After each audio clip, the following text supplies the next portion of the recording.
You know that woman who walks into a room and everyone just notices? Not necessarily the most conventional one there, but there's something about her that's impossible to ignore.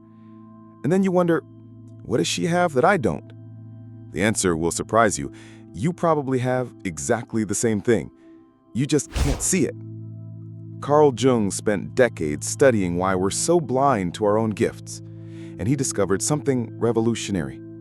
Our minds have unconscious mechanisms that literally prevent us from recognizing our own attractiveness.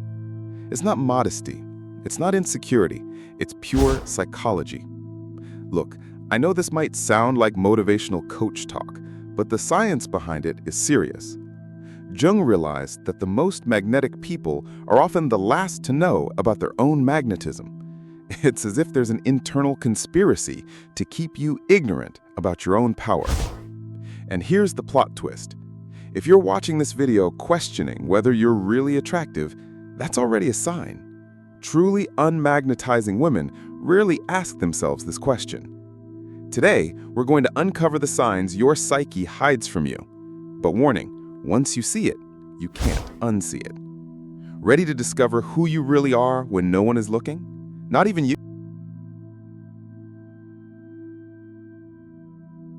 The shadow of self-esteem. Why you can't see your own beauty. I'm going to tell you something Jung discovered that will mess with your head. You are literally programmed not to see your own attractiveness. It's not drama, it's neuroscience. Think about it. How many times have you looked at an old photo of yourself and thought, damn, I looked beautiful that day?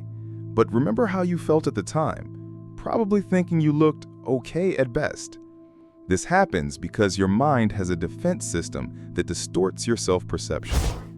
Jung called this the shadow, and in the case of feminine attractiveness, it's particularly cruel. Your shadow doesn't want you to recognize your power because unconsciously you learned that powerful women are dangerous.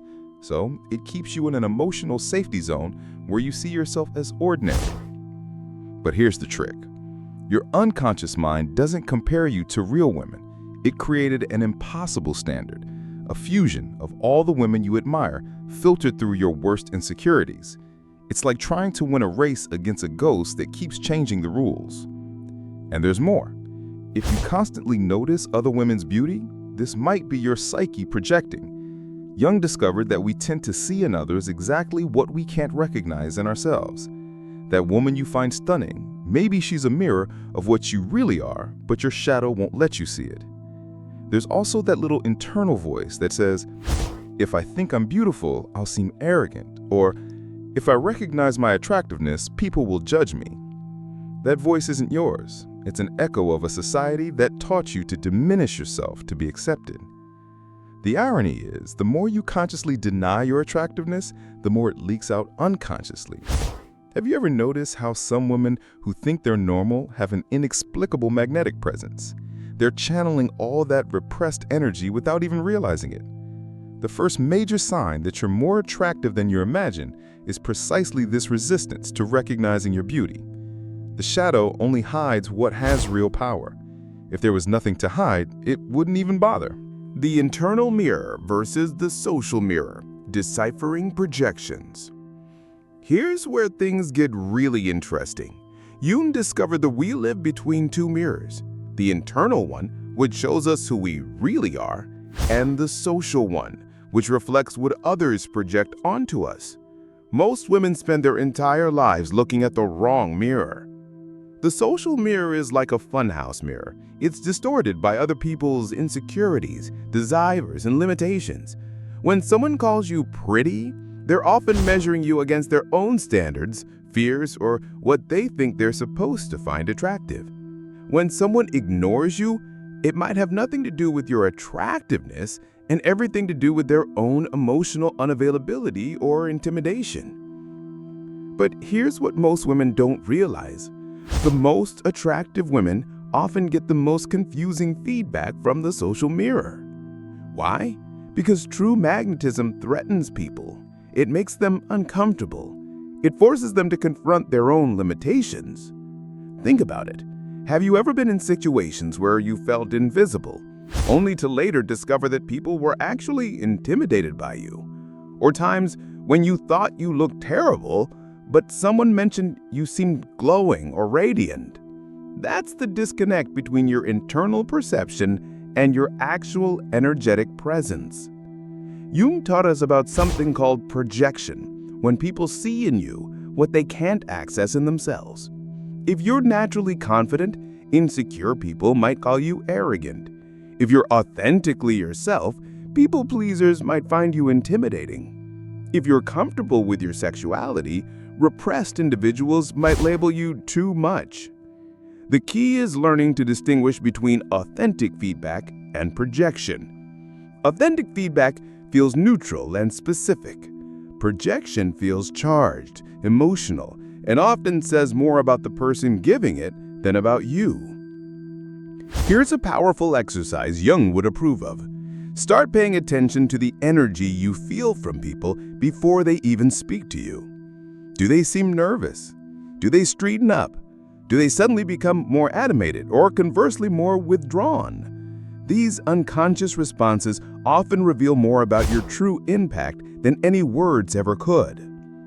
The internal mirror, on the other hand, shows you your essence when you're alone, unguarded, and not performing for anyone. It's in those moments when you catch yourself in a candid reflection and think, "Oh, that's actually me." It's the version of yourself that exists when you're passionate about something, when you're laughing genuinely, when you're in your element. Most magnetic women have learned to trust their internal mirror over the social one. They've stopped seeking validation from external sources and started recognizing their own energetic signature. If this is resonating with you, hit that like button. It tells me you're ready to dive deeper into these psychological truths that most people never discover about themselves. The unconscious signs that reveal your hidden magnetism. Now we're getting to the juicy part. Your unconscious mind is constantly broadcasting signals about your attractiveness, but you're probably missing them because you're looking for the wrong things.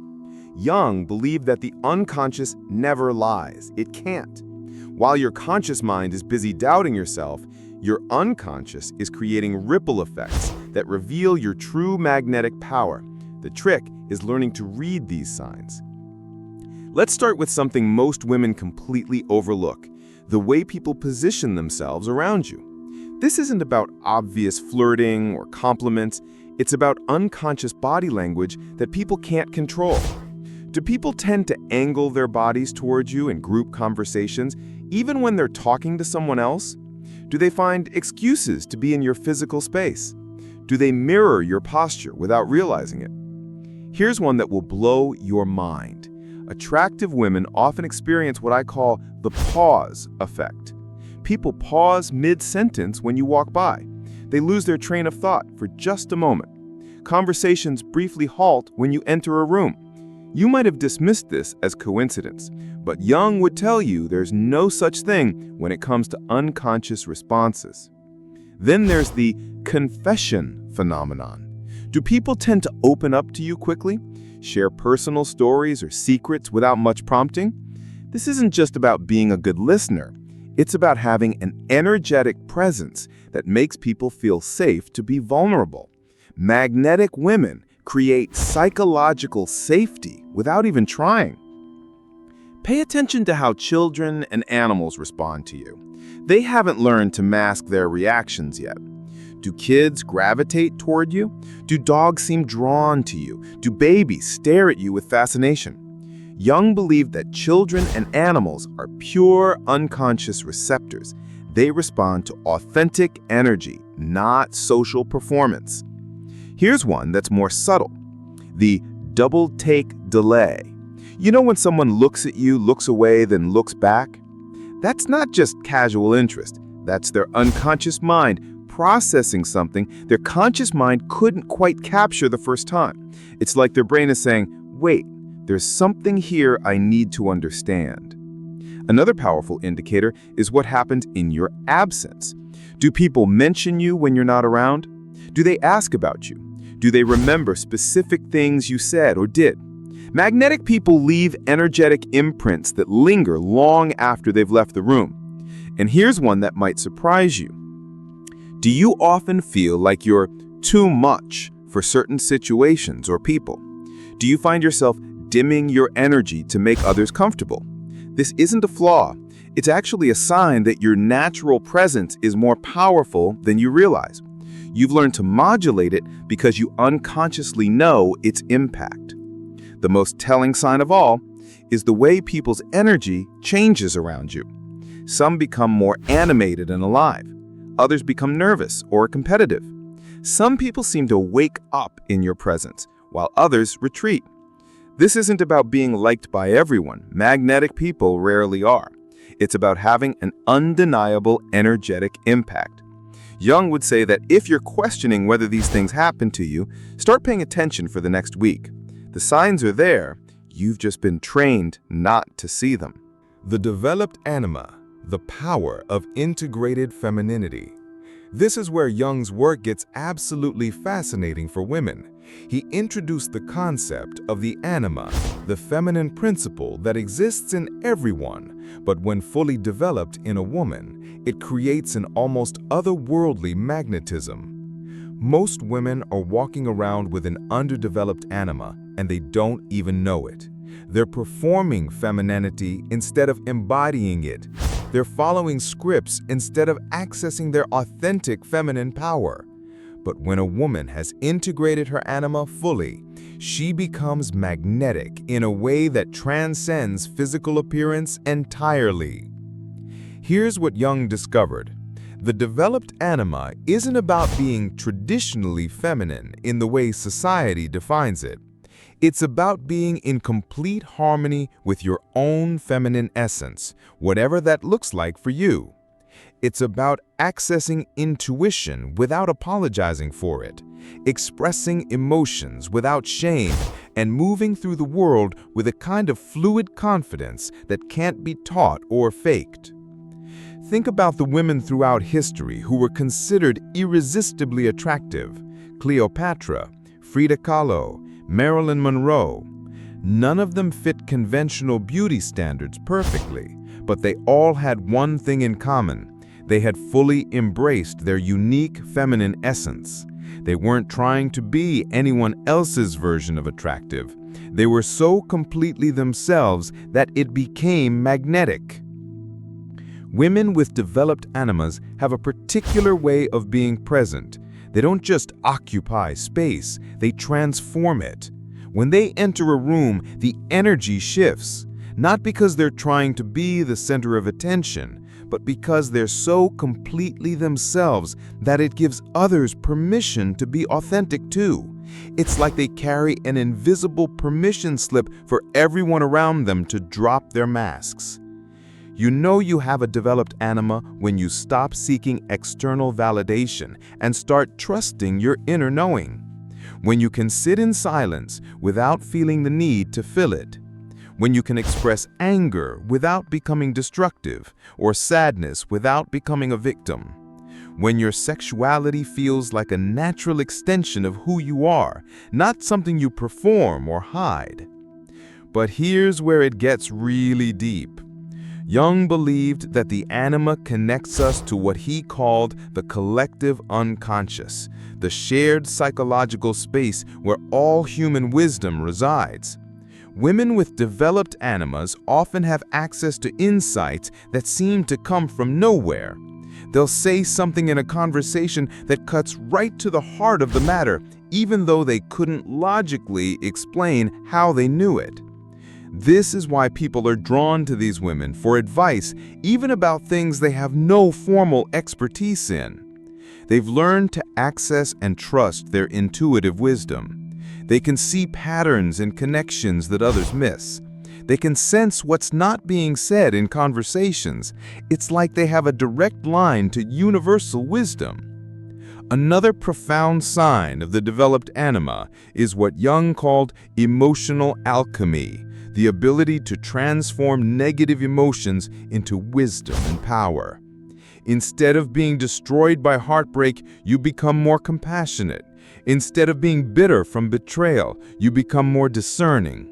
Instead of being weakened by challenges, you become more resilient. This emotional fluidity creates a magnetic pull because most people are emotionally stuck. They're drawn to someone who moves through feelings with grace and emerges stronger. Here's something most women don't realize. The developed anima gives you access to what Jung called the transcendent function, the ability to hold paradoxes without needing to resolve them. You can be both soft and fierce, both independent and connected, both mysterious and transparent, both vulnerable and powerful. This complexity is deeply attractive because it mirrors the complexity of life itself. Most people are trying to be one-dimensional to feel safe, but you have embraced your multifaceted nature. Women with developed animas also have a particular relationship with their own darkness. They're not afraid of their shadow aspects. They don't pretend to be perfect or always positive. They've integrated their whole selves, the light and the dark, and this wholeness is magnetic because it's real. They can acknowledge their jealousy without being consumed by it. They can admit their fears without being paralyzed. They can express their desires without shame. This integration creates what Jung called authentic presence, a way of being that's so genuine it's almost shocking in our performative world. When you meet someone with a developed anima, you feel like you can breathe more deeply. You feel permission to be real. You feel seen in a way that's both comforting and slightly unsettling. The most powerful sign of all, you've stopped trying to be attractive and started being attractive. You stopped performing femininity and started embodying it. You stopped seeking completion from others and started being complete within yourself. You've realized that your magnetism isn't something you do, it's something you are when you're fully aligned with your authentic feminine essence. If you're recognizing yourself in these descriptions, drop a comment below. I want to know how many of you are already tapping into this powerful feminine archetype without even realizing it. Transforming recognition into authentic personal power. Now comes the most crucial part. What do you do with this awareness? Because recognizing your magnetism is just the beginning. The real transformation happens when you learn to consciously integrate this power into your daily life without losing its authenticity. Jung warned about something he called inflation, when someone becomes so identified with their newfound awareness that they lose touch with their humanity. The goal isn't to become an ego-driven diva who thinks she's God's gift to the world. It's to become a woman who owns her power with grace and uses it consciously. First, let's talk about what not to do. Don't start performing your magnetism. The moment you try to recreate the magic consciously, you kill it. It's like trying to be spontaneous on command. It defeats itself. Your magnetism comes from authenticity, not from trying to be magnetic. Instead, focus on what Jung called conscious participation in your own life. This means showing up fully to your experiences without trying to control the outcomes. When you're in a conversation, be completely present instead of monitoring how you're being perceived. When you're walking into a room, focus on your genuine curiosity about the people there, rather than wondering if they find you attractive.